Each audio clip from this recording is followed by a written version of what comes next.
Okay, folks, we will bring this regular meeting, January 26th, to order and start with the Pledge of Allegiance. I pledge allegiance to the flag of the United States of America and to the republic for which it stands, one nation, under God, indivisible, with liberty and justice for all.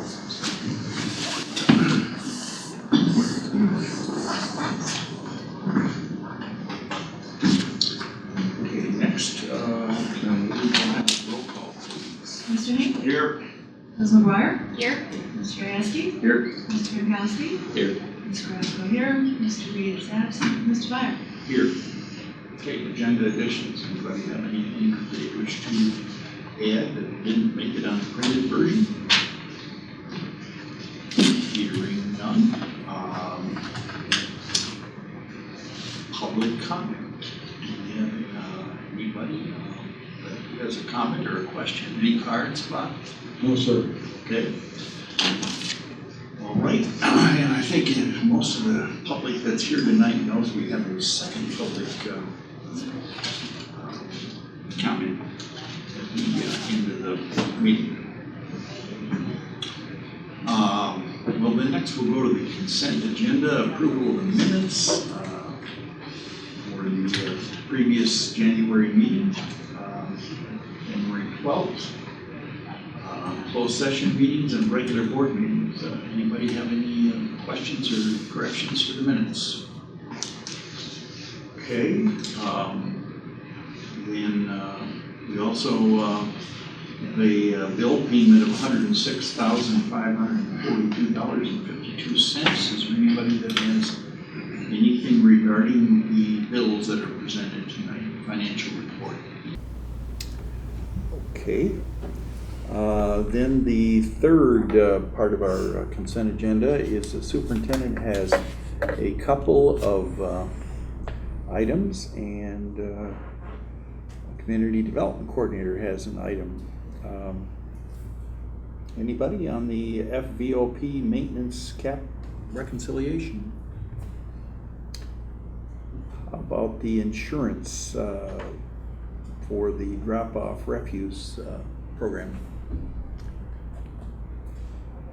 It's almost in place, but not quite. Is that right? Right, there are some clarifications that we're going to need to seek, but the coverages that were proposed appear to be adequate. Okay. All right, and Ann's Consumers Energy has a decorations deal. And where in town the snowflakes? Well, first of all, anything other than snowflakes involved? I think they're the only electrical things up there. No, they were the only thing that were affected by the surge to the GFI outlets. Okay, and where in the town? Because I've had a couple people. Well, it happened right over by the Family Dollar, is where the transformer is, and so it was in that area. And then DPW kind of moved some around. 7 were damaged, and then they kind of moved some around to spread out the, so it didn't look so obvious in that area. So there was 7 that were impacted though. Okay, and it's basically, before they were moved around, it's on the inland side of US 23. No, it was on both sides of the road. Both sides? Mm-hmm. Yeah, it was like a little area. Oh, okay. Yep. All right. Questions on any of this? If not, how about a motion? I'll move we accept the consent agenda. Okay. Okay, it's been moved by Mr. Binkowski with support from Mr. Gajewski that we do accept the consent agenda without any changes or modifications. Roll call, please. Mr. Hinckley? Yes. Ms. Krasko, yes. Mr. Binkowski? Yes. Mr. Gajewski? Yes. Ms. McGuire? Yes. Mr. Byer? Yes. Motion has passed. Next, we move into the action items of the superintendent. He has about 7, I believe. And the first one deals with something we've talked about once or twice earlier, policy for the laptop, tablet devices that almost everybody uses. Well, Thank you.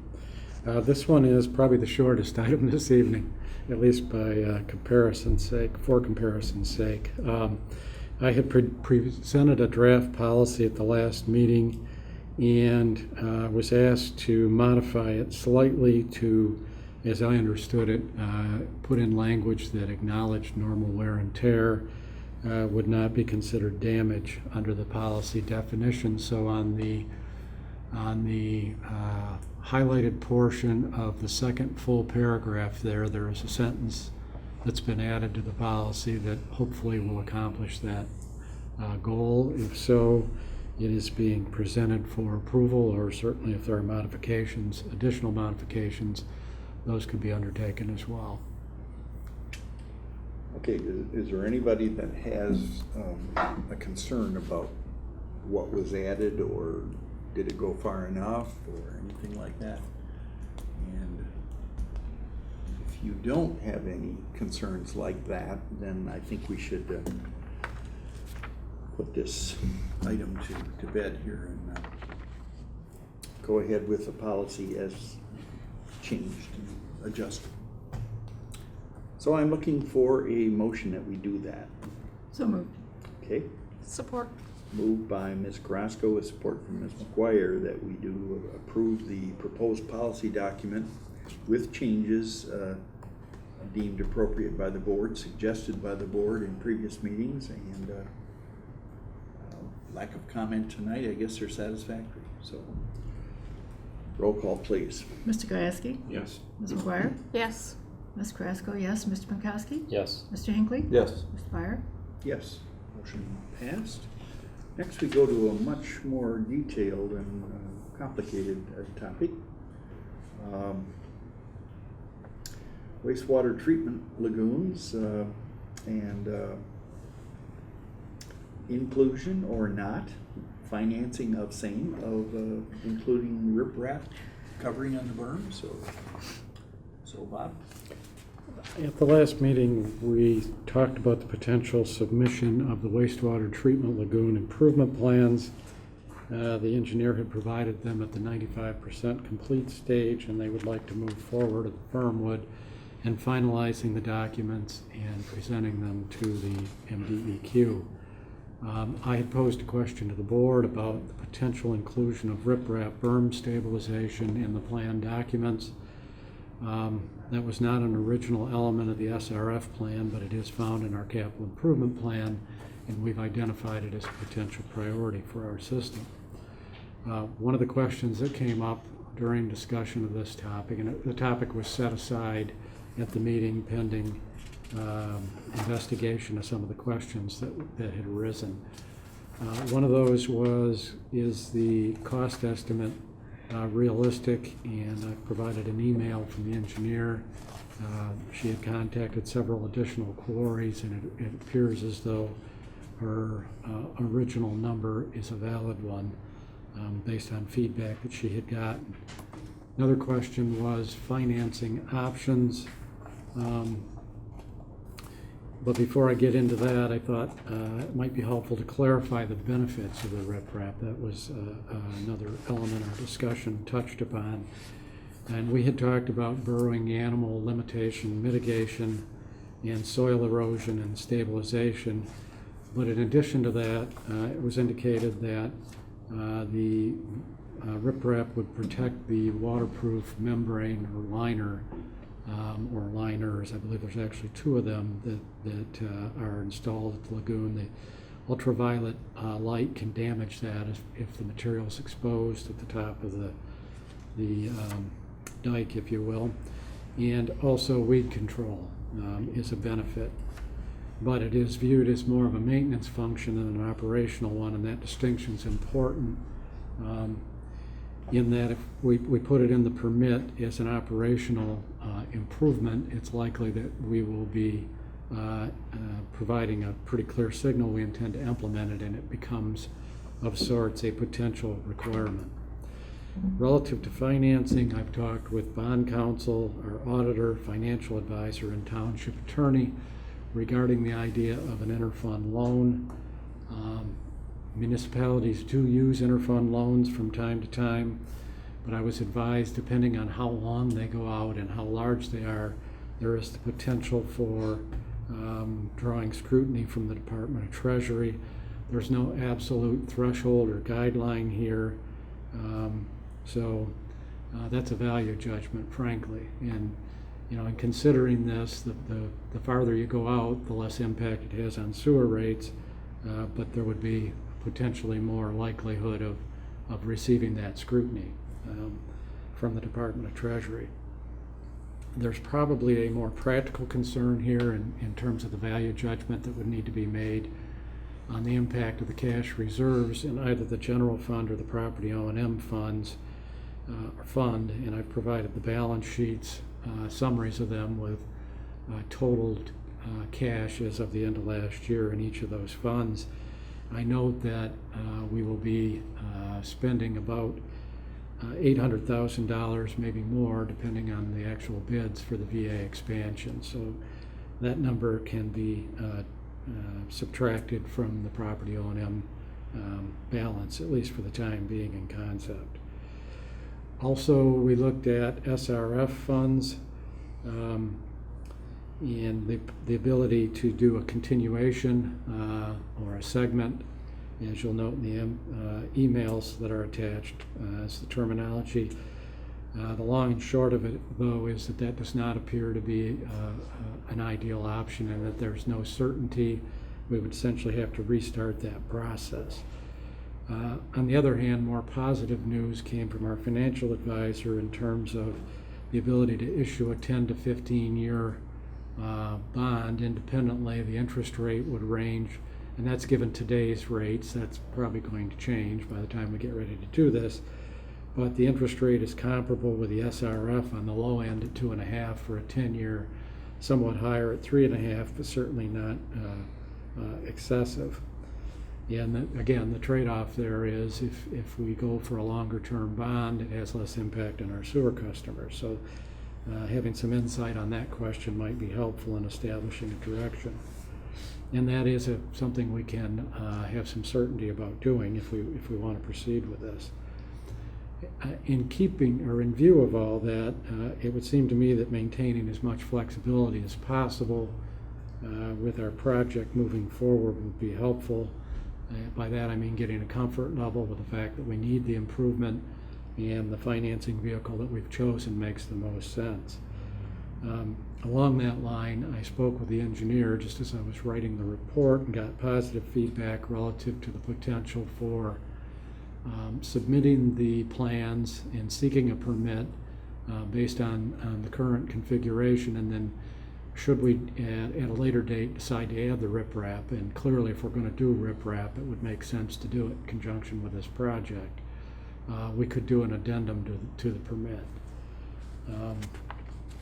And that would appear to be a viable course of action at this point. It would give us some time to look at sewer rates, and also I should note there are other improvements we could consider doing, although I think the magnitude of the project, if that cost estimate holds true, we'll get to the point where the impact on rates could be somewhat of a concern. But nonetheless, we have some other elements in our capital improvement plan, like improving the influence structure, et cetera, that we could take a look at. So again, my thought is that we might consider submitting the plans at this point without the riprap, with the understanding that we will revisit that once we've got a clear direction on the financing and the rate implications. But certainly if the board were confident that that's something we wanted to do, it could be included at this point. And to that end, I know when we did have a meeting several months ago to review the first draft of the plans, it was indicated by one of the representatives of the regulatory agency that riprap would be a positive thing from his perspective. So they may be looking in that direction anyway.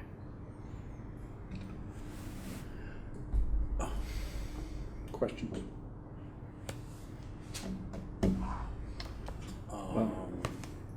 The size of the material, other than cost, let's put the cost aside, the size of the limestone material, is one better than the other? Does anybody know? I believe she's got it in the 6 to 8 inch range, and she thought that was probably the minimal size. That's one of the challenges, is not all quarries or vendors have large enough material. Mm-hmm.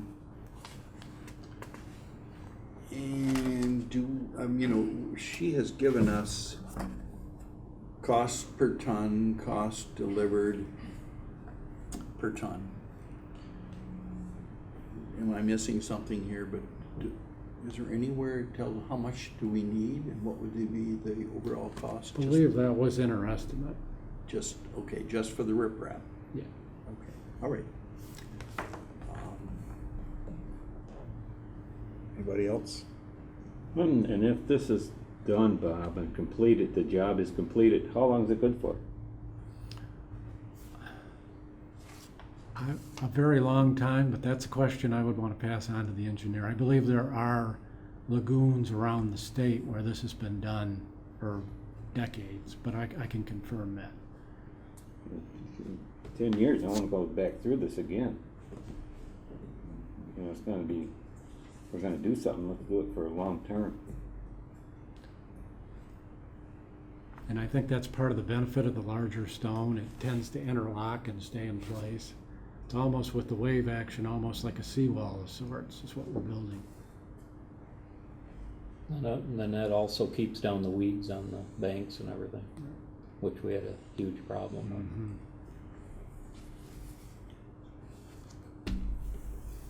I think we should include the riprap right up front. I mean, it's gonna make us look better going for our permits and everything anyways. Would you agree with that? That if we are talking about riprap for the lagoons, it makes us look better for going for financial assistance? It could potentially. I think it will be viewed favorably by the regulators because, again, they mention the fact that that is a need that they believe we have.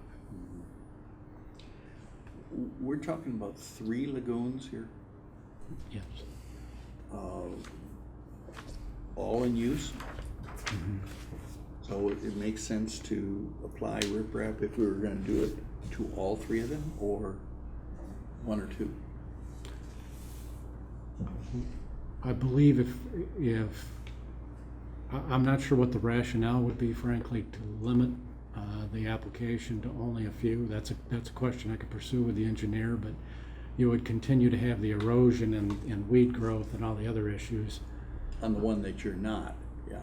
Now, potentially there's more wind on one versus another or something along that Yeah. line, or there could be some distinguishing factor, but I would think that would be fairly minimal. Well, the purpose of my question is to try to lower the cost, both to the township in general and to the citizenry that are going to have to pay sewer costs that may be impacted by this.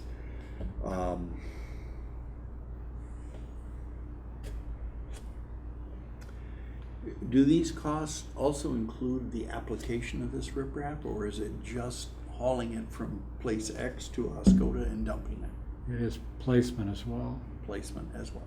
Oh, okay. It's a plus. If we move forward, Bob, with putting it in the plans, do we have time to get the 10-year debt obligation into place? We do. We do.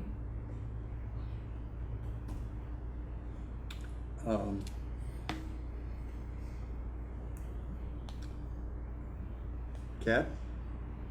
I was trying to avoid that. Are you keeping up with what we're talking about with this riprap? Do you have any opinions or? Well, I mean, the engineers spelled it out pretty succinctly, what the benefits are as far as stabilizing the banks and weed control and burrowing animals in the liner as well. Obviously from a maintenance and operations perspective, having all 3 of the lagoons done would be a benefit to whoever's operating them going forward, and potentially lower costs for the township because of lower maintenance costs for that system. Obviously the financing is the big concern for you guys and how it's going to impact your sewer rates. So I can't really speak to that, but Yeah. From the operational standpoint, obviously it'd be a huge benefit.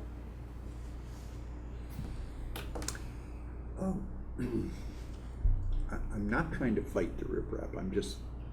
It's very costly and it's worth a few questions.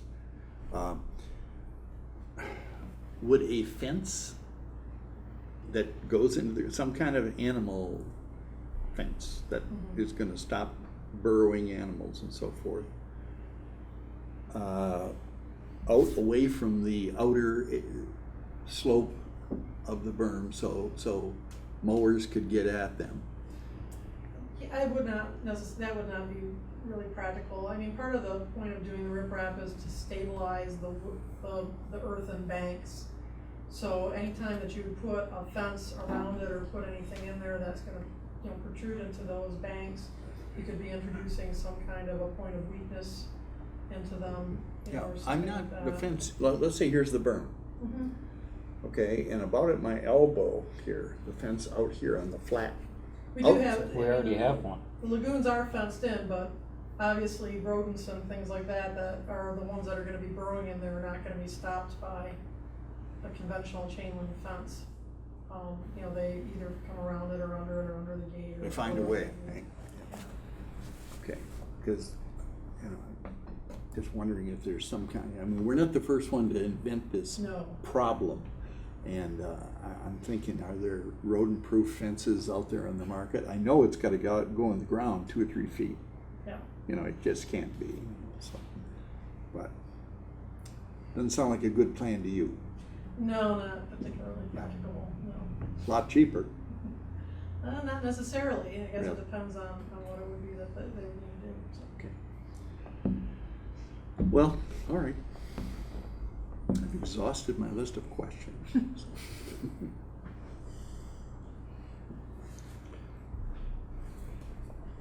What do we want to do? Do we want to go ahead with it?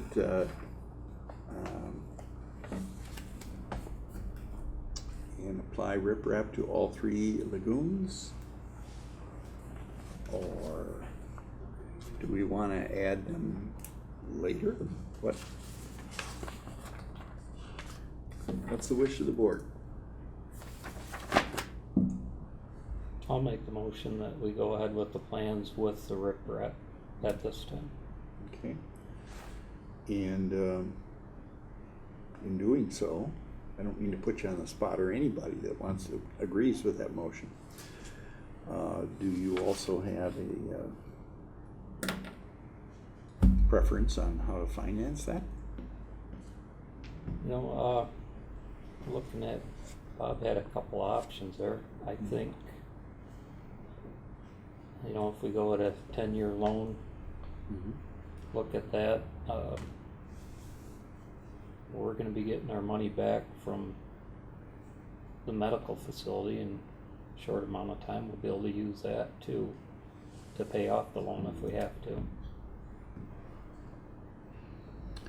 So, under action, I will be seeking feedback and input from the board as to the submission of the finalized wastewater treatment lagoon improvement plans, with or without. And do we have to determine the financing here tonight? We don't. If the board is comfortable with at least one of the options I outlined, and again, issuing bonds on our own or internal financing, I guess. We have some certainty there, particularly the issuing the bonds, and my thought would be we maybe take a look at what the impact on rates would be, and then we can evaluate whether paying more interest is worth mitigating that rate impact. And I hear you kind of saying, correct me if I'm wrong, that there's going to be an impact on the sewer rates either way, short term or long term. There is, yes. Okay. One observation I might make as well, I just went back and looked at the cost estimate. It is not clear that the small lagoon, the receiving lagoon, I'm not saying it isn't, but it's not clear that that is included with the riprap installation. Well, I guess my question is if it's not, and I believe it is, but would it matter to the board, or do we want to proceed with the way the engineers got it laid out here? So you're talking the very first one, where it Mhm, first the enters? small receiving cell, right. Is that even the same kind of berm as the other ones? It is, but it's much, much smaller. Yeah. Just, what would be a reason why they wouldn't include it if it isn't? I'm assuming they have, but it's not Yeah.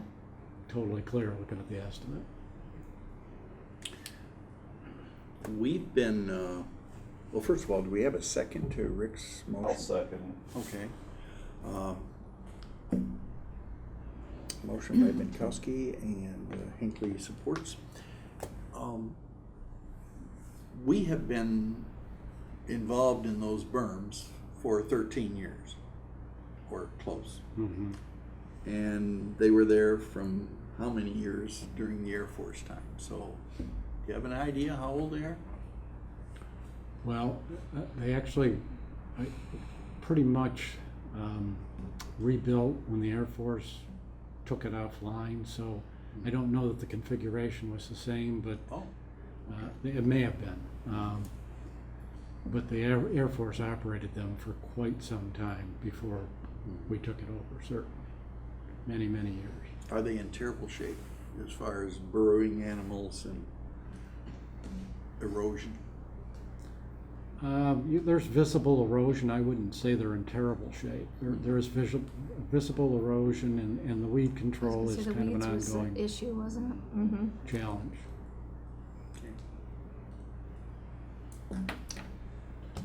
All right.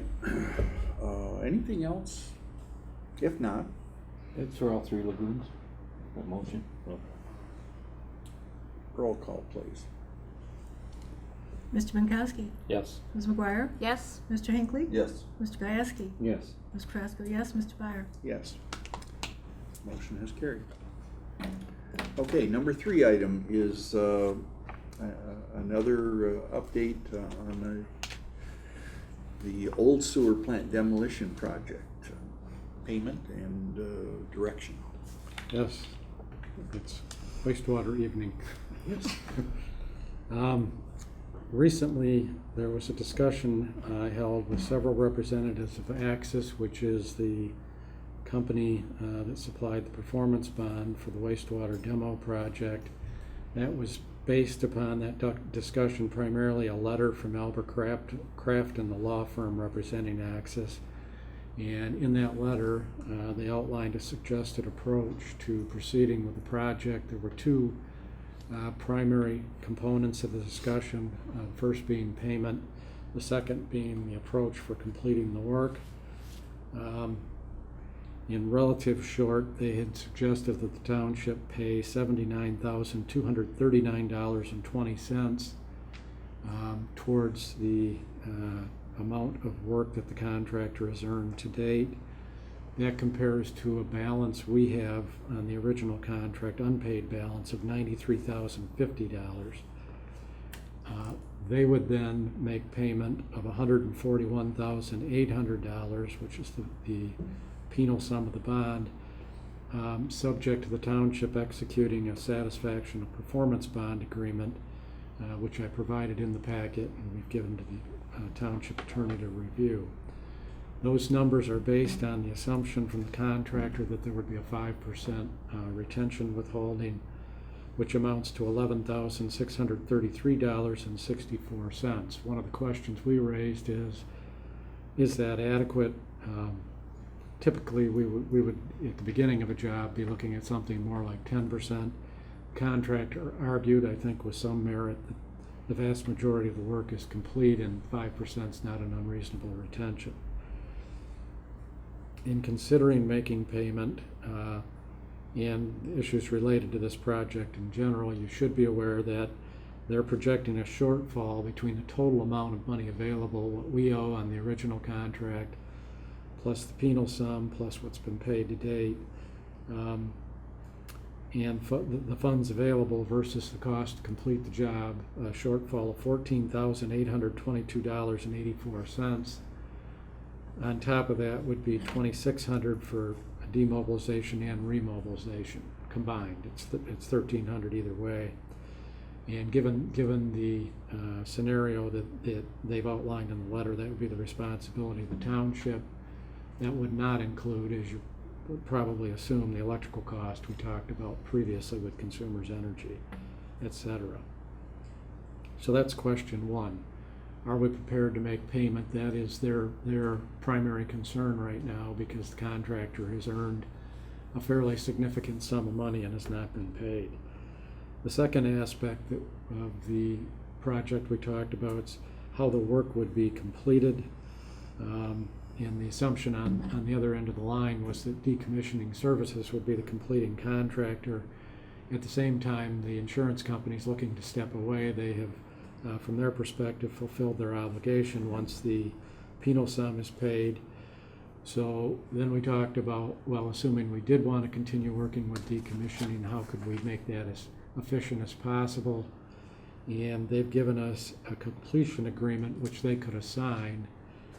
Again, we provided it to the attorney if we wanted to go that route and continue to work with this contractor.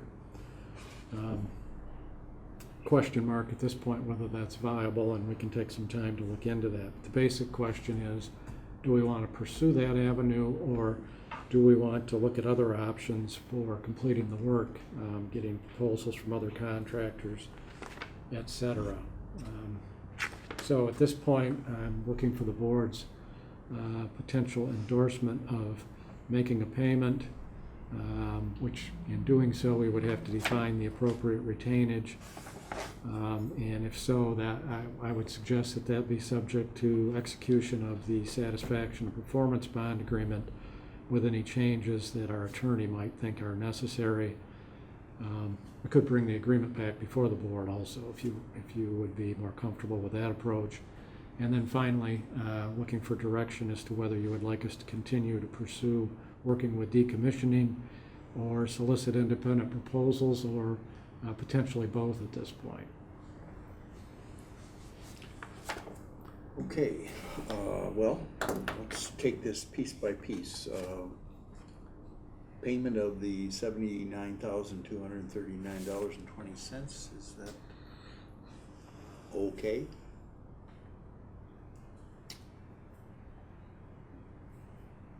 Lots of silence. Well, we owe it to them, right? Yeah. So Yeah. how can we not pay it? I agree. What about the 5% retainage instead of the usual 10, based on the fact that most of the work is already done? That make sense? Yep. Okay. Yep.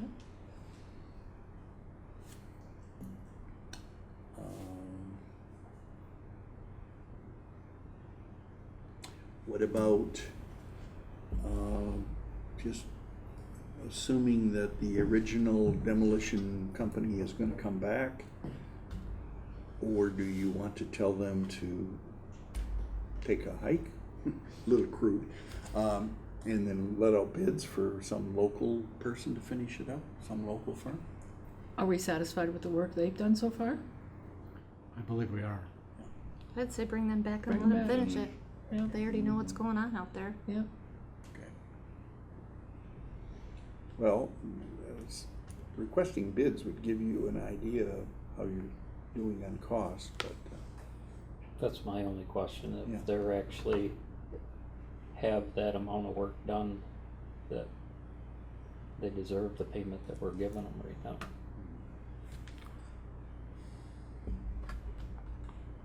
would there be any complication if we did both? Because you're suggesting that that's an option. We could do both. We could tell them we would like to validate the numbers, and, Yeah. going back to Mr. Binkowski's question, we could, if that is a concern, my suggestion would be that we maybe have an independent engineer take a look at the draw sheets, the amount of work that was done, the original scope of the project, and get an objective third party to validate where we are. Well, I Maybe we don't could wanna get- spend a lot of money doing this either, I mean. Right. Well, it's up to you folks. I mean, if you're totally satisfied with the original firm, just tell them to come back when the weather is better. Do we have a motion? On all three items? Or one at a time, You want or- me to split them up? I can do that. No, I'm just asking. I wrote them down on the same Yeah. thing. I mean, that could be all inclusive if everybody wants to. How about, I'm looking for a motion the first time, the payment of $79,239 out of $93,050. So moved. So moved? Support. All right. Mr. Hinckley, support from Ms. McGuire. Roll call, please. Ms. Krasko, yes. Mr. Pinkowski? No, Ms. McGuire? Yes. Mr. Hinckley? Yes. Mr. Gieske? yes, Mr. Byer? Yes, motion passed.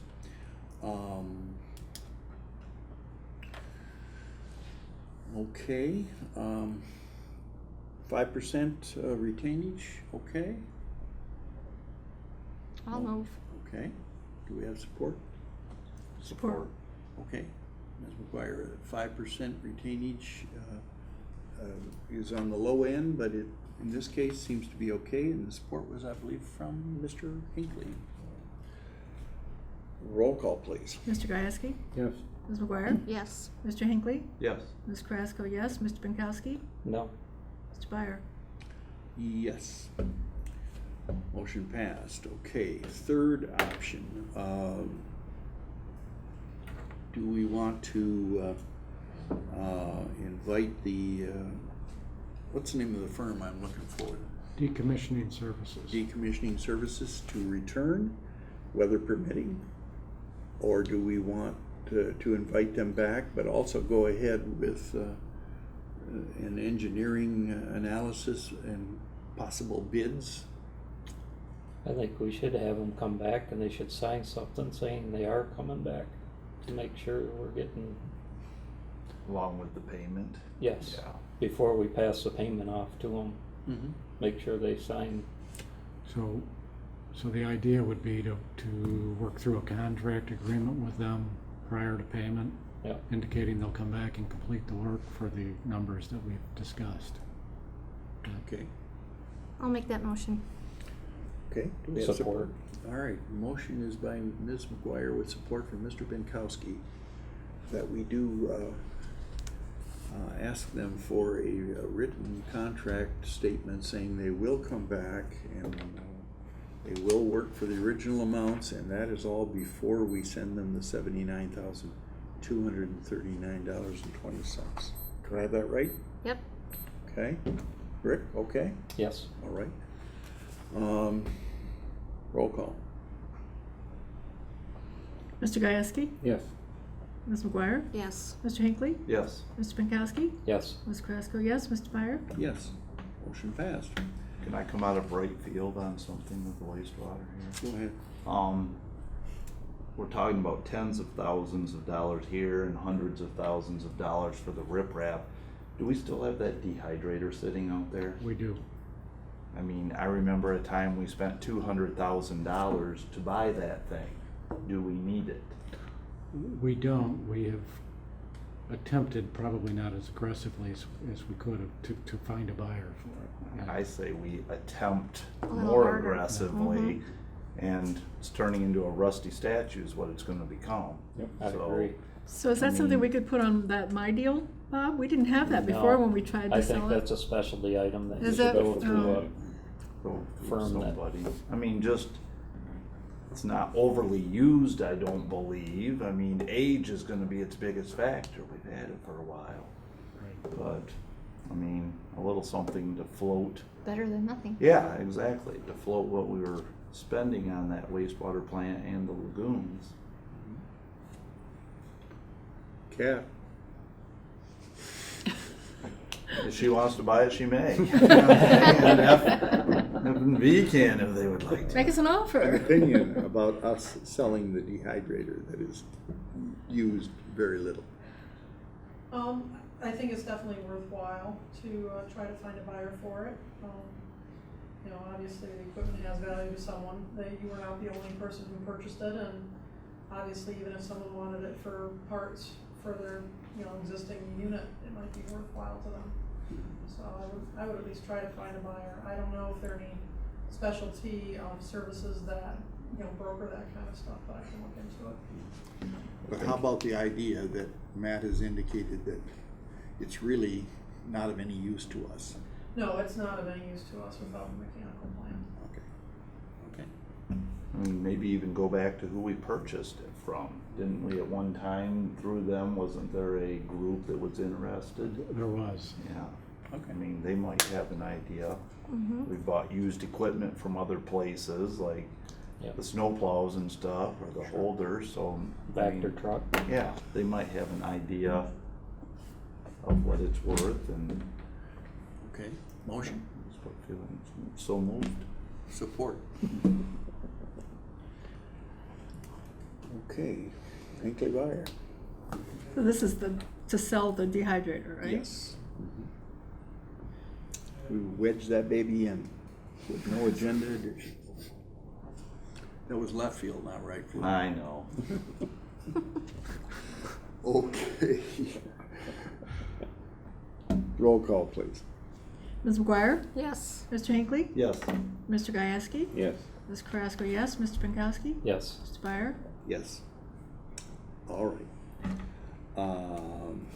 Road committee recommendation clarification. Yeah, at the last meeting, there was a memo authored by yours truly on behalf of the road committee that was presented for discussion. And ultimately, the board approved funding improvement of specified streets in the Jordanville subdivision. And there was a spreadsheet attached which calculated cost of various projects. Unfortunately, I extracted a number from the spreadsheet into the memo, $200,000, which didn't account for the fact that there was a remaining balance which would have come off the total cost of the roads. So the actual total number of dollars involved, if every one of those assessment districts in the Jordanville sub on the spreadsheet was approved, would be $214,161, and I thought that clarification should be made. I think maybe somebody at the meeting pointed that out, at least in passing, but I wanted to be sure everybody was on the same page. Assuming the positive, I have asked the road commission to move ahead in preparing the petitions, but that will take some time, so I don't know that action's necessary. Well, how about if we do this? Is there, if it isn't okay, we're talking about $14,000 more than the estimate from last time. If it is not okay and you have some serious questions, you either don't like it or you want to postpone it or something, say so. But silence means let's go ahead. We're good. Okay. I assumed, but you know what they say about assumptions. All right, item 5, State Street Square Internet Service. State Street Square being this building. We had talked at a work session this past fall about the benefit of establishing wireless internet service to particularly benefit this room. We discussed the potential for streaming our board meetings live using that service, and also the benefit that access to the internet might have given our electronic board meeting packet format and the ability to access information for everybody at any given time on the website, etc. So based on that discussion, we've gotten some options from Charter that range from $70 to $195 a month, of which $15 can be taken off for each of those three service levels, given that we don't need the static type of service. The vendor, that being MICTV, is suggesting we go with the highest volume service to ensure it will meet our needs, and I think that's particularly true in relation to streaming the board meeting live. That would be $180 a month. So I'm following up on that discussion at the work session to see if the board collectively believes the benefit it can be justified in terms of the cost. Consideration could be given to go into one of the lower level plans. In that event, I would suggest maybe getting some feedback from our vendor if we're inclined to head in that direction. So what's your final estimate on what it would cost a month? $180 for the one that's being recommended. To be honest, it's a lot more than I thought it was gonna be. We don't need it. Yeah, I don't think so either. Not for that kind of money. Gotten by this long with these and Right. haven't. And without, Yeah. without a, yep. we're good. Oh gee, guys, I really would want this. Too bad. Let's vote Yeah, on because you it, really Jim. need it, right, Jim? Let's speed up Yeah, the but you development. need it, yeah. I'm gonna be by myself again, I guess. Yeah. Do we have a motion? Do we need a motion? Maybe what we could do is look for, maybe there's another more cost-effective option. I don't know what it might be, but if there's any interest still, we could do that, Yeah, certainly. well, if you run into something, bring it back to us. Like really cheap? Agreed. Free? Okay. Yeah? Yeah, getting the idea. All right, I think we're all agreed here. Okay. I was being facetious there. Okay, next, Sorry. go ahead, you had some. I was going to suggest that maybe we table the next item. Okay. There are some additional changes that the vendors asked that we consider, so we can All right. set that aside. Okay, so the revised PEG channel operating agreement, item 6, we will postpone on that. Move on to your final item, Oscoda area first responders update. So we recently held a meeting with first responders, we being the working group that's been in place with the supervisor and myself representing Oscoda Township. We talked about the plan of action that I had outlined in last meeting's report, and focused in particular upon a list of priorities that the group had identified that would be incorporated in concept into any kind of a contract renewal or letter of understanding.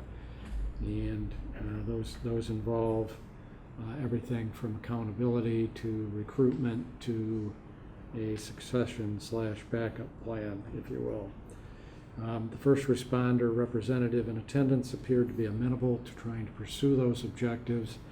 So the idea would be in concept to pursue a 1-year agreement with the first responders, again incorporating these priorities into the agreement, be it through letter of understanding or contractual, and at the same time pursuing a lease agreement with Oscoda County for the space in the EMS station. And I note there's a draft lease included in the meeting packet that came in just about the time I was putting the report together.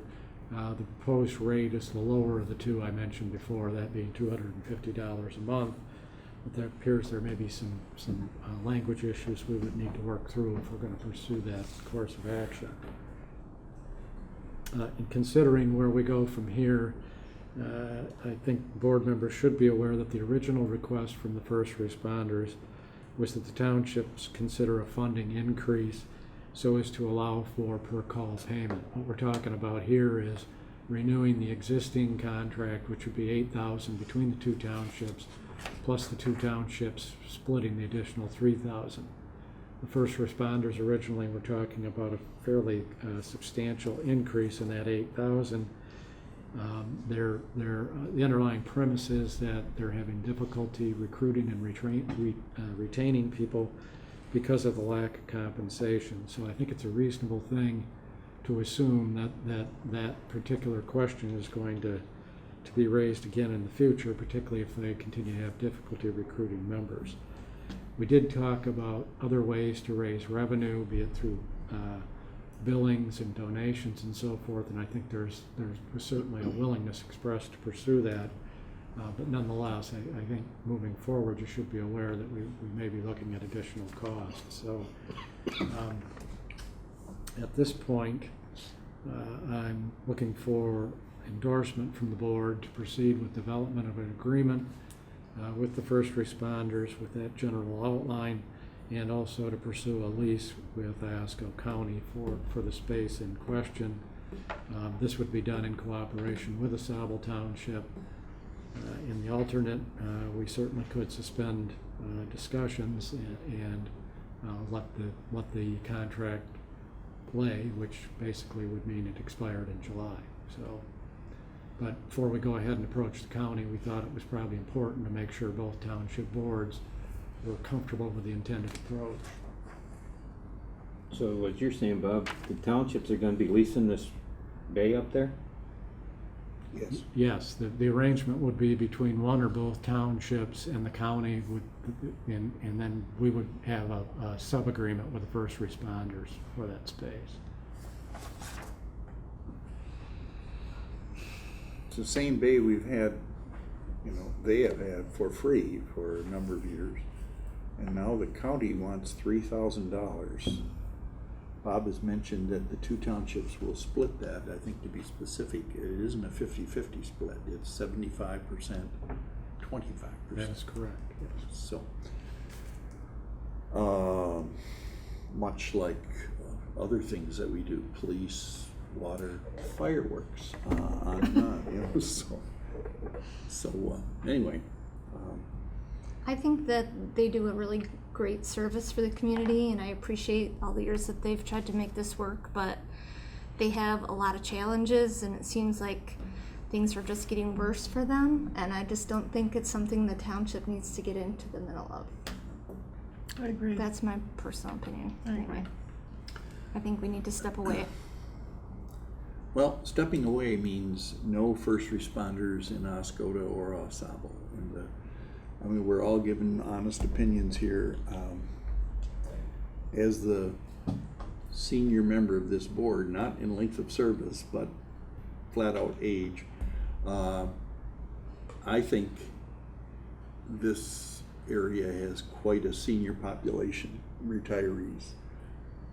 I honestly think first responders definitely can be improved, and we've talked to them about some ways that this can be done. For instance, making up two teams. Bob referred to making this, some kind of payment arrangement with them. Nobody likes to get up at 3 a.m. and in the middle of the winter and go out someplace and get paid nothing for it. And, firemen don't do that. So anyway, I just think they're a valuable deal. I know that they're extremely limited on what they can do, but I just think with the population demography stats that we have around here, that they definitely perform a service. And I'm a little unhappy with the county. That building has 4 bays plus a common kitchen area, and I don't think they have more than 1 ambulance in there at any time, sometimes none, depending upon where they are. EMS ambulance. Why do they need us to fork over $3,000? We do supply the county with a lot of our tax funds. Here's a chance for them to give us a break on the way back. So. I agree with that, but I think it should be more on the county level, that they should be taking care of this, not us. I agree with The that 100%. township had an ambulance service, like I had mentioned at the last meeting, and we don't anymore, and there's reasons for that. So I think if you keep taking baby steps towards trying to help them out, like again, I said, they're a valuable service, I agree, but I think it should be something that should be dealt with through the county, not us. And it started out as a volunteer service. It wasn't something that was requested of us. Am I correct in that? That's something that they proposed to do on their own. So it's not like we've asked them to do something and now we're tossing them into the wind because it's going to cost something. This is a service they've offered to provide to the township, to the county, or whoever they provide it to. But they're also very limited in what they can do. They can't transport anybody, so basically they're and frankly, I've been told that sometimes they just get in the way, unfortunately. Do they own their own equipment, or is that the townships? They own their own equipment. That's all privately owned? Yes. And I think, to go back to Chris's question, historically, there was discussion early on about the township getting back into the ambulance service. There had been an approach made to the township about considering that. My recollection is that discussion morphed into the first responders being created. But not by the township. No. That was something they created on their own as a service then. So now they want to kind of incorporate it into the township by getting payments. And, Right. I mean, we Baby steps. helped them out for all those years. That we gave them about $8,000 a year toward supplies or insurance or whatever they needed. But it's if it's supposed to be a volunteer organization, it's starting to get a little more under our control, which is makes It me would appear nervous. that the original model of operation, the total volunteer approach, may no longer be viable. It kind of boils down to that.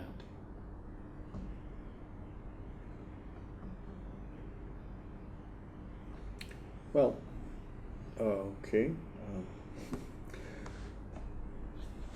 You've indicated, I've heard from maybe a couple people that you think the county should shoulder this, you know, financially. And they do the EMS, right?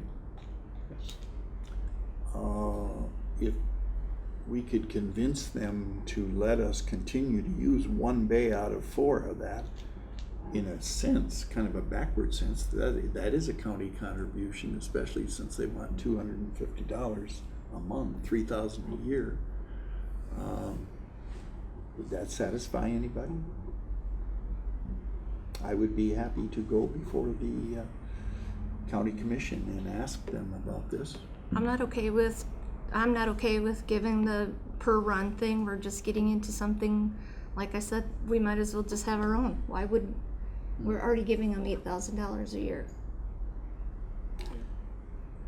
Just for clarification's sake, they're not asking for that now.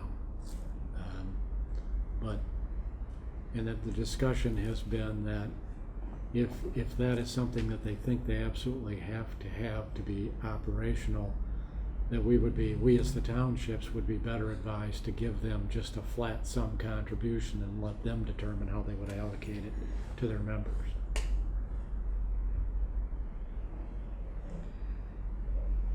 I don't like the fact that, though, there's issues like you were talking about,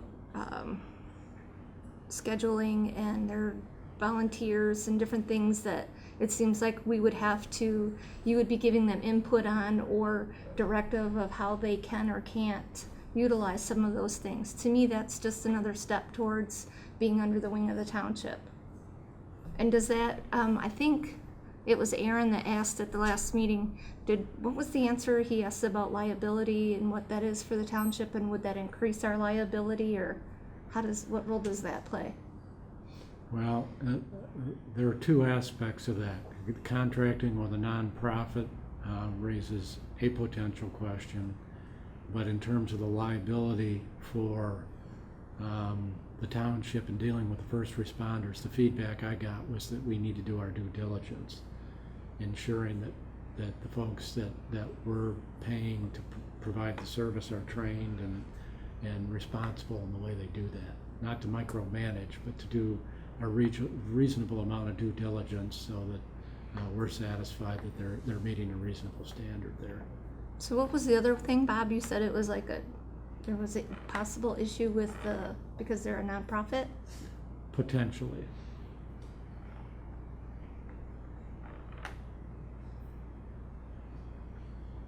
What we proposed to do was, instead of, you saw the list, it's in the packet of how many there are and what percent of the runs they do respond to.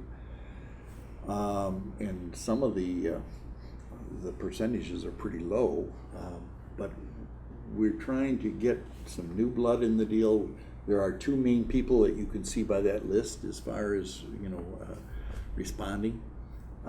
Divided into, for lack of a better term, Team A and Team B, and the 2 people that have the highest percentages be split up into each of these, and the whole crew doesn't have to apply to every call. Like Team A is on call for this week or 2 weeks, and then the next team takes another cycle.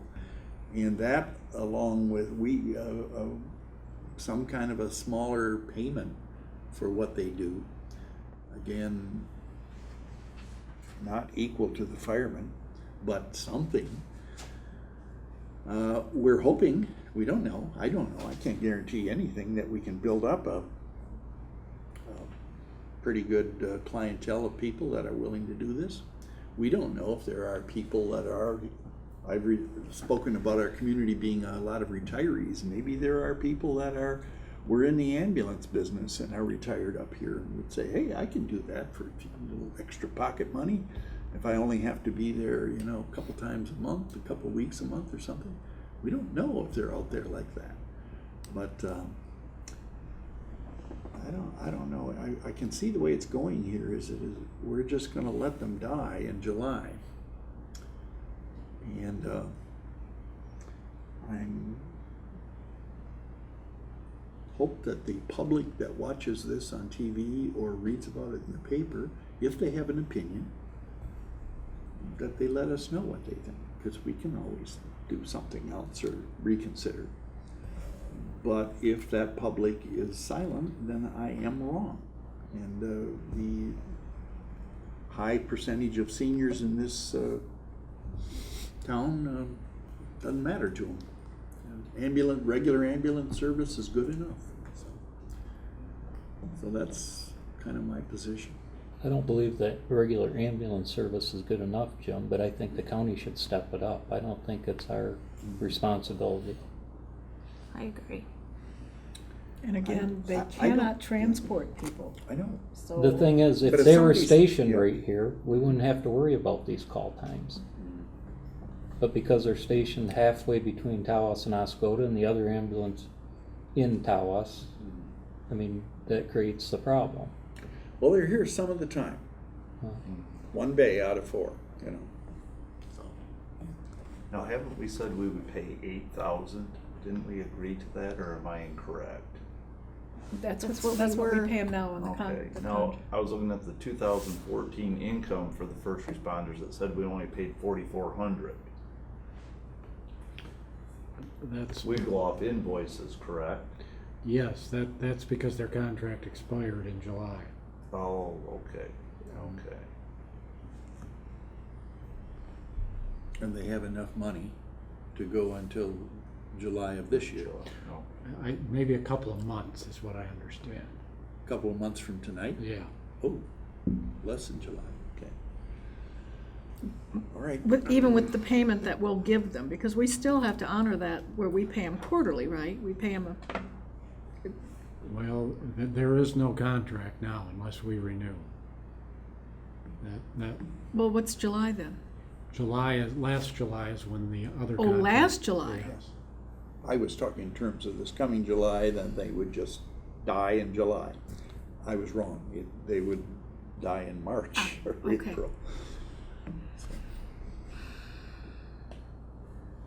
Jim, on these 6 discussion points here, did you give them a time frame to get back with you on improvements? Sort of, yes. We've met with them, what, 5 or 6 times? Quite a few. Quite a few, you know, and they don't seem to have a problem with any of the 6 points. We've, as Bob implied, we've told them to up their game as far as working for contributions and so forth from various organizations in the community that, you know, used to give them a kind of, you know, but I think they've been a little bit sloppy as far as thank yous and reminders and things like that. And we might perk that up a little bit. I don't know. That's another thing that the public should think about. You know, if they want this to be present, then they should participate in some ways as far as helping them out. But we'll see. Like I said before, if all we get is silence, then I will say no more. When you use the county ambulance service, is that free or is there a charge for that? You get charged for that. They get charged. And so, They don't charge. They're thinking of possibly doing, but they don't. do they charge just for coming to the scene, or is the charge for the transport, or? For the transport. Just for the transport, which the first responders can't do anyway. right? No, they cannot transport. You mentioned that. You are No, but correct. I'm saying, that they get, the county gets paid, not for showing up at the scene, but they actually get paid for the transport. Correct. Okay. So The what do list we- that we have here, Bob, is that all the calls they went on last year? Yeah. So they had 61 calls the whole year. I believe they had more than. 200 Is that- and something, Is that, 255. what's the 61 list that we have? 225. What page you on, I'm sorry? There are 2 pages. 80? 82 it says, 225. yeah.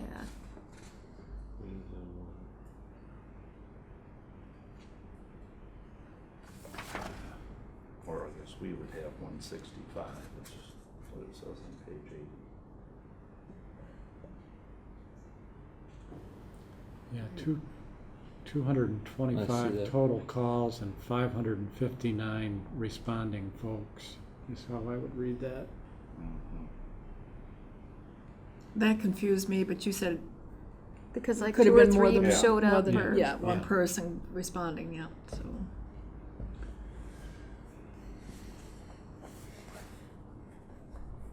And there's been a fair amount of talk about the protocol, what they go on, what they don't go on, because that can affect the number of calls dramatically. And obviously, if you go to a per call model, the cost is impacted quite a bit.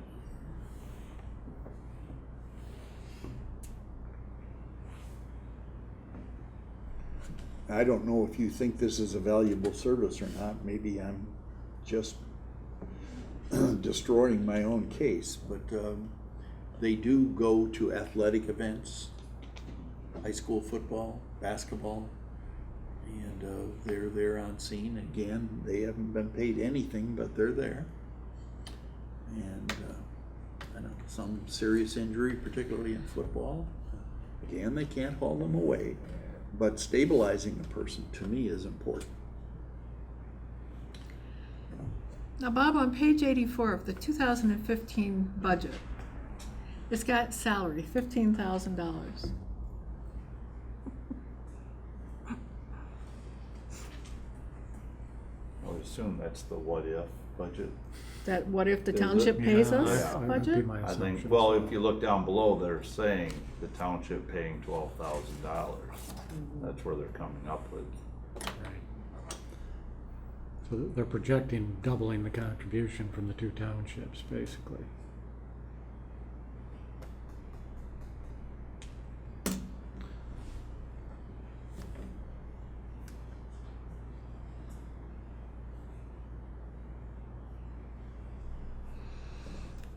So what do you need here? Ernie? Yeah, as a point of clarification for a dummy sitting here, can you explain to me, I'm having a medical emergency at my home, I dial 911, it's in the middle of the night, doesn't make any difference what time of day or night. The person that's responding to that phone call, how do they delegate whether it's a township, ambulance, EMS that's gonna come to my house, or the responders? They both get called. So then I end up with 2 of them. And not at the same time necessarily. The first responders usually can beat the EMS people. They do know how to, if someone's having the beginning of a cerebral hemorrhage, stroke, or some cardiac problem, they can handle this as far as stabilizing people, I'm just curious as to who gets the, They're both who going. gets the call from the EMS person that's answering at the other end. They both do. They both do. Just one may get there first. Same for car wrecks. If there's a car accident, there's injuries there. All right. They're both there. I'm You know- wondering if that's necessary. I mean, we've got competing, Well, one might get there in 8 minutes, the other one might get there in 22. well. If you're having a heart So- attack, that probably would make a Well, difference. why is the EMS so slow? Let's put it that way. It depends on where they're at. Right. In reality, they could be sitting in Tawas, couldn't they? Mhm. Yes. At the hospital, the ambulance could be sitting there when you have your heart attack, and they're going to drive from Tawas to your house. Or transporting somebody Yeah. to Saginaw, Covenant, or St. Mary's. Okay, that's fair answers. Mhm. Well, which is why they need to, since we are one of the bigger townships, they need to take care of us. We are the Yeah. biggest township. That's right. We, and my information is our population surpasses both Tawases put together. Mhm. I could be wrong, but I don't think so. I don't know. So, what do you want from us? As if you haven't had enough. Right? Clear direction. Well, No, I'll make the motion, we throw it back at the county. Okay. And let them deal with the EMS. Stay out of it. Yep. I will support that, but I don't think it's ever gonna work. So back completely out, even our 8,000? Or Yep. maintain the 8,000 where we're at?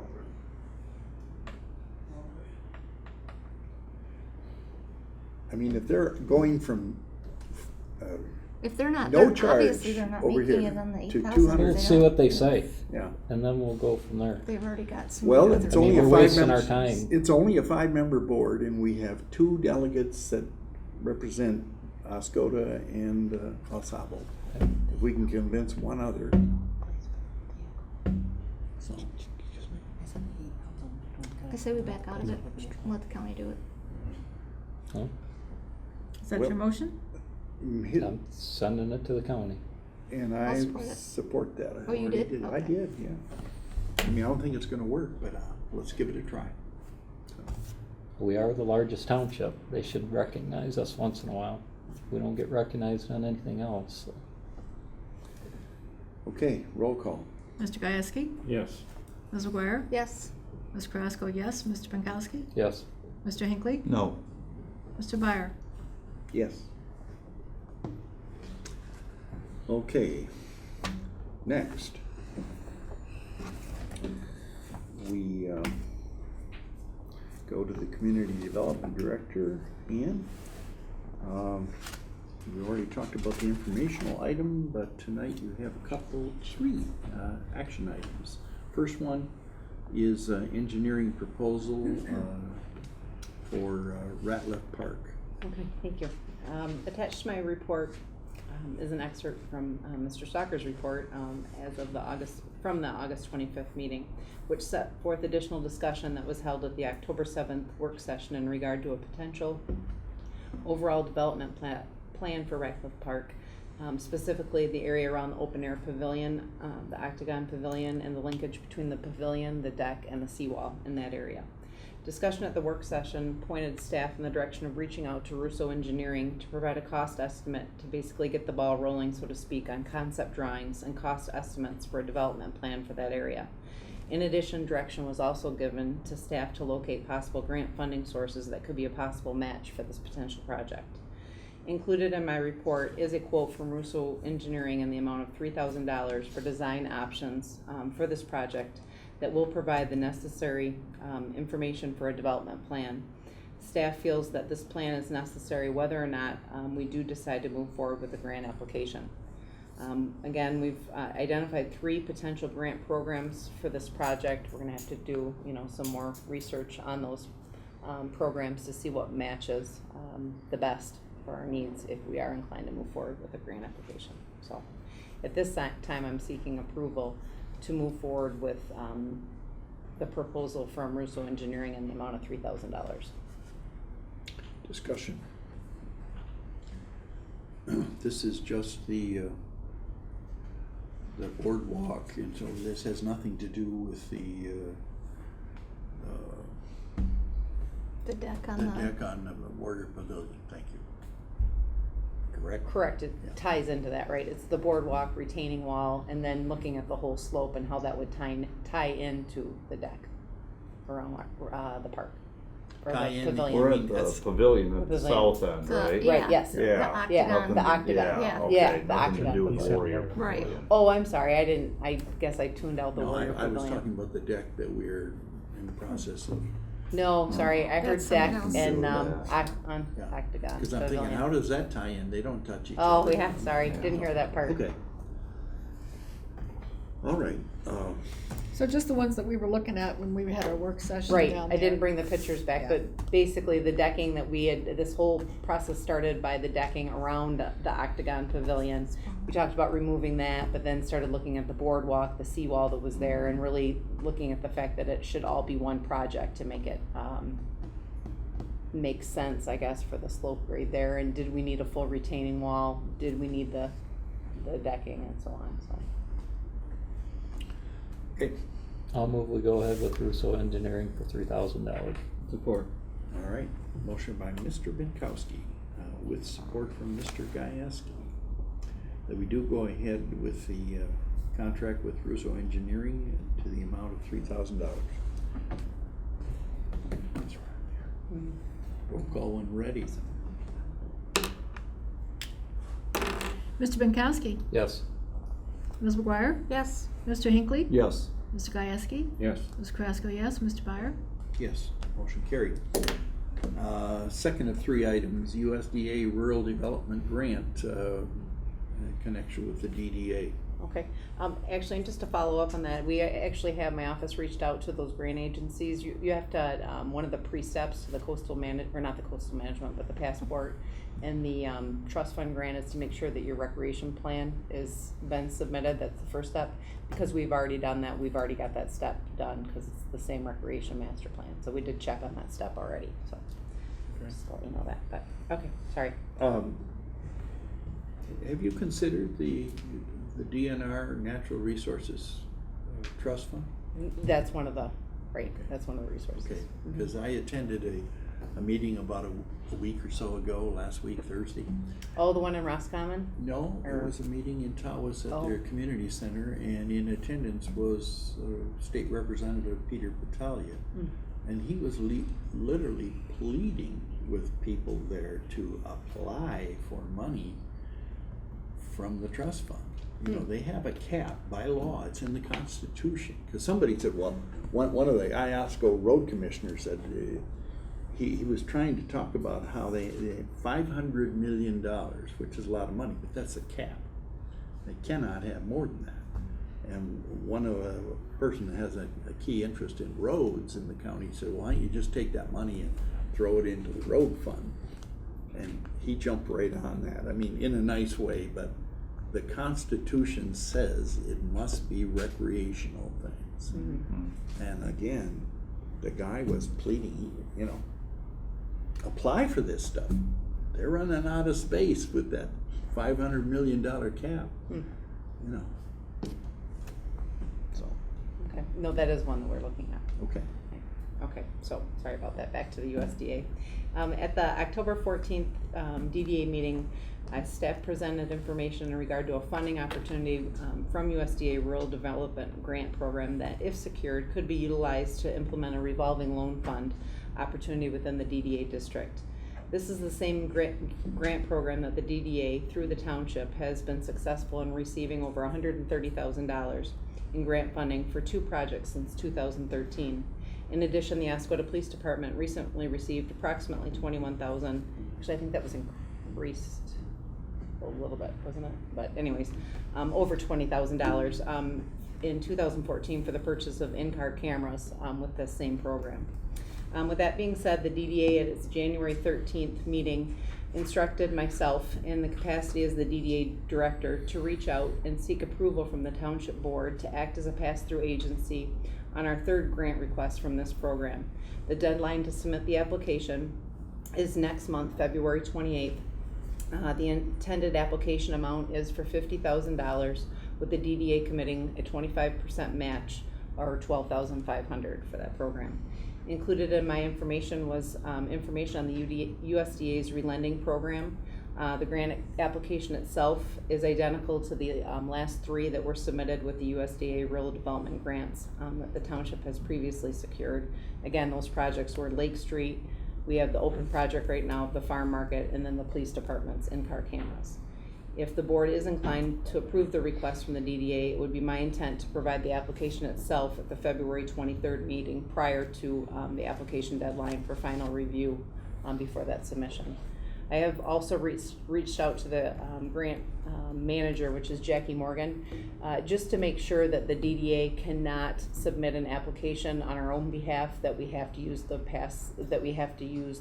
township as a pass-through agency, but I haven't gotten a final answer on that question. So if by some chance we don't have to go through the township, then we would come back to you and still, because we generally always ask for approval of the program so that we work together, but I'd make you aware of that if you didn't have to be the pass-through agency, so. We have been the past. You have, yes. Yes. Mhm. And in reaching out to the other communities, we've been looking at Hastings as an example around the Grand Rapids area. Hastings, actually their city applied on behalf of the DDA. It's managed by the DDA, but the city made the application, and they have a revolving loan fund in place. Well, I don't mind you asking the question, and she's doing a little research and gonna get back with you, but is there a downside to us being the pass-through? We've done it 2 or 3 times before. Not necessarily, just, Okay. you know, with anything, the Risks, potential wouldn't it? risks involved would be directly then with the DDA and even though the township has a lead agency agreement and everything, it would just kind of Okay. simplify, but it might not be an option. But Okay. I'll make the motion that the township is the pass-through agency for the DDA. Support. Motion by Ms. McGuire with support from Mr. Hinckley.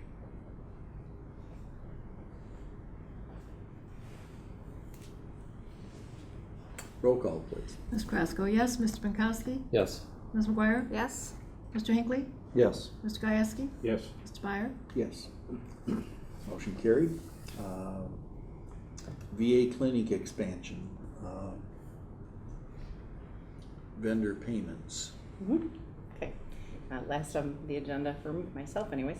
As the board will recall, in October, the township entered into a professional services contract agreement with J.E. Johnson for them to provide construction management for the VA clinic expansion project. Included in your packet this evening is the first invoice and supporting backup documents from J.E. Johnson in regard to this project. The work currently invoiced is for engineering and environmental investigation necessary in order to create the drawings and bid documents for the demo and construction of the expansion project. In addition to the first invoice on this project, you'll find an explanation from J.E. Johnson on how, as the project progresses, it intends to invoice the township for the work that is completed. To summarize, as additional subcontractors are brought on board, those subcontractors will submit a payment request by the 25th of each month. They will be reviewed and submitted by J.E. Johnson to the township for payment, and a 10% retainage will be kept out. At this time, I'm seeking approval to pay this invoice, and in addition, seeking direction from the board on how you'd like to manage this invoicing moving forward. Would you be inclined to have the pay draw included on the consent agenda finance section of the agenda under the payment of bills, or would you like to see it as a specific action item under my report, like tonight? So basically, at this time, J.E. Johnson, the invoice that's included is for payment to the architect and engineer and the environmental work that was done so far on the project. It's the percentage they're looking to pay. There is a 10% retainage on all 3 kept in place. So the next step, the project in the next 4 weeks, we anticipate having the bid documents ready to go out for bid. Then that'll all come back. The numbers will be crunched. J.E. Johnson will make the recommendation to the township board on what contractors, subcontractors we want to go with, and then we're gonna, get the ball rolling. But that being said, there's gonna be a lot of invoices coming in, so I guess before we even get going, I've already talked to Jamie in the treasurer's office on what line item that we'll use in the budget. I will make sure that my office keeps a spreadsheet, breaking down everything as well, so we can keep our hands and everything, but I guess that's what I'm checking with now is, would you like it in, the payment of bills, similar to other projects, or would you like it separately? One guy's opinion, I'd much prefer it in your support material. But what I don't want is having you pass it out, not that you do this, but, at the time of the meeting, the night of the meeting, and everybody gets a copy, and we really don't have any time to Oh, really no, look it over. right, what their plan is, what J.E. Johnson's plan would be that the subcontractors, again, would have all their invoices by the 25th of each month. They would go through them, make their recommendation for payment, it would get to me and it would make it to the township board Board meeting, packet. right, in the board packet. Yeah, So it would be at the, within the deadline, so you would have it with your board packet, great. so. Payment of this bill, $7,831.20. Anyone have a concern about that? Question? And I guess I would just note that there is no, at this time, no payment for construction management services to J.E. Johnson. These are strictly to the subs. It has no payment to, To them. to them. Correct. I'll make a motion that we make the payment. Do we have Support. Support, okay. Ms. McGuire and Mr. Minkowski. Anything further? Roll call, please. Mr. Gieske? Yes. Ms. McGuire? Yes. Mr. Hinckley? Yes. Ms. Carrasco, yes. Mr. Pinkowski? Yes. Mr. Spire? Yes. Motion carried. Next we go to ordinances, resolutions. We have a resolution tonight that deals with the non-motorized pathway that is being talked about and planned for River Road and various other points in Oscoda County. Thank you. Included in the packet with the resolution is a letter to our representative on the committee, that being Trustee Weed from the chairman of the County Board of Commissioners. They are requesting confirmation from participating townships as to their funding commitments. We had previously talked about and budgeted for a $50,000 contribution from Oscoda Township. And they've now reached the point where they're going to be pursuing grant funding, so they need formal documentation of the commitments. So that's what Resolution 2015-03 is intended to accomplish. I note there is a typo. It's apparently a 34-mile trail in the third paragraph. We can correct that. But the operable portion of the resolution is the last paragraph, where we're providing up to $50,000 to serve as local match for the grant programs. At the beginning also, Bob, Charter Township of Oscoda is missing the H. Oh, I see that. Oh, yeah. Thank you.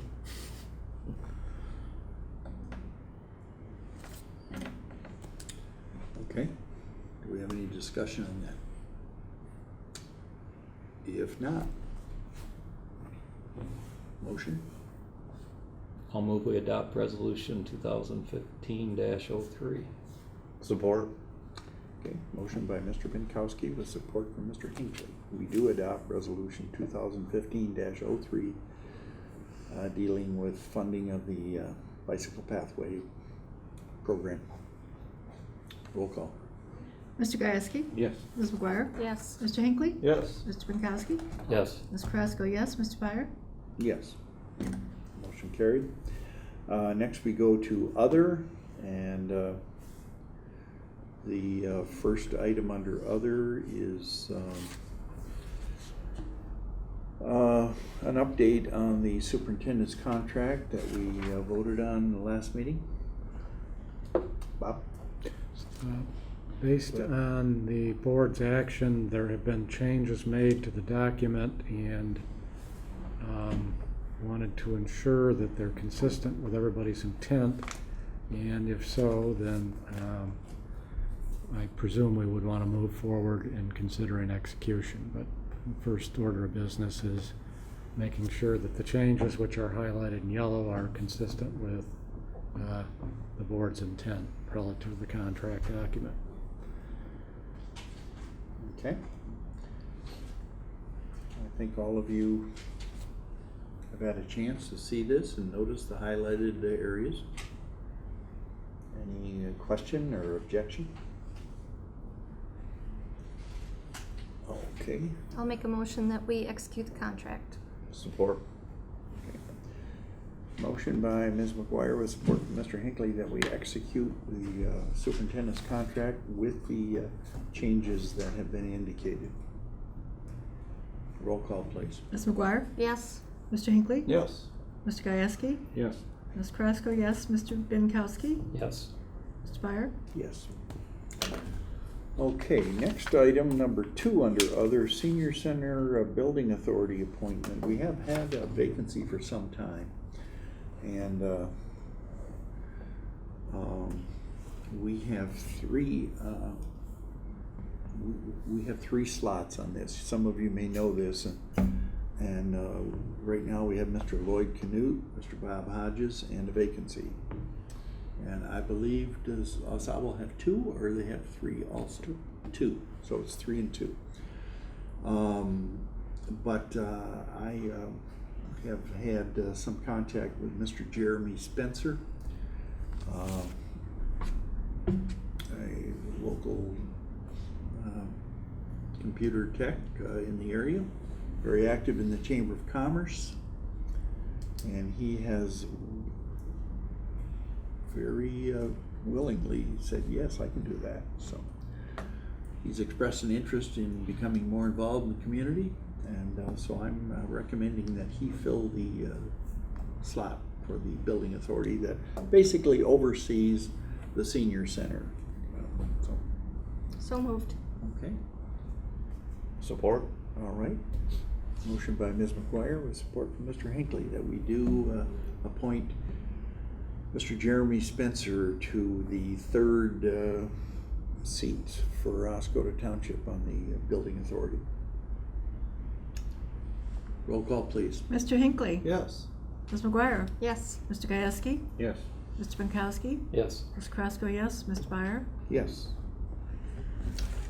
Motion has passed. Martin, didn't you indicate that he is your neighbor, right? Yeah. You're not smiling. He's closer to Jamie than me. Okay, 3rd item is the possible fee waiver for the Warrior Pavilion use. Yes, we have a communication from the Alcona Conservation District. These are the folks who have hosted or sponsored the fishing tournament. I believe the first one was last year. And they are going to be using the Warrior Pavilion to store prizes and potentially to distribute them. It's kind of a gray area in terms of whether the waiver process should be affected, but last year they wound up using the building to a greater extent than they had anticipated. We didn't do it last year, so I suggested to Mr. Beebe that we should go this route just for safety's sake, so everybody knows they're in the building and what they're going to be doing with it. We've provided a copy of the waiver request guidelines for the board to evaluate whether the request falls within those parameters. If so, then presumably consideration would be given to grant the waiver. They have provided an insurance certificate at this point, and they're amenable to paying the deposit, the process that we always follow, and then being refunded if there's no damage, etc. So this again is in support of the fishing tournament. And the fishing tournament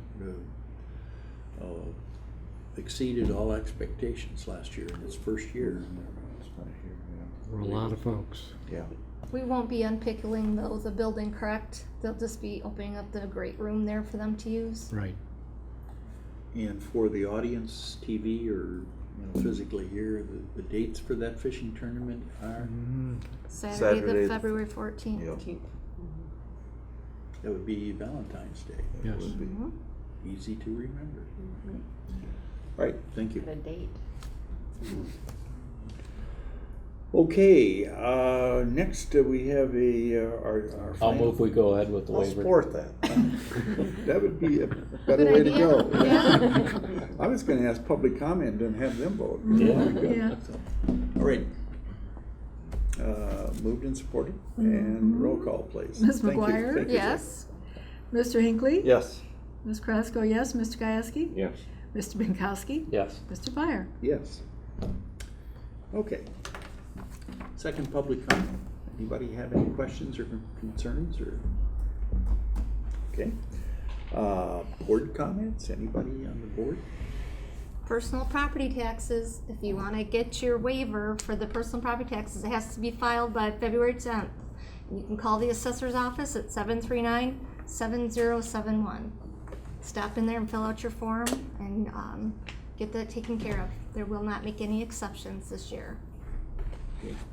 What was the date, February what? February 10th. Thank you. All right. Anybody else on the board comment? Okay, next item is closed session to consider privileged attorney-client communications. I need a motion that we go into closed session. So moved. Support.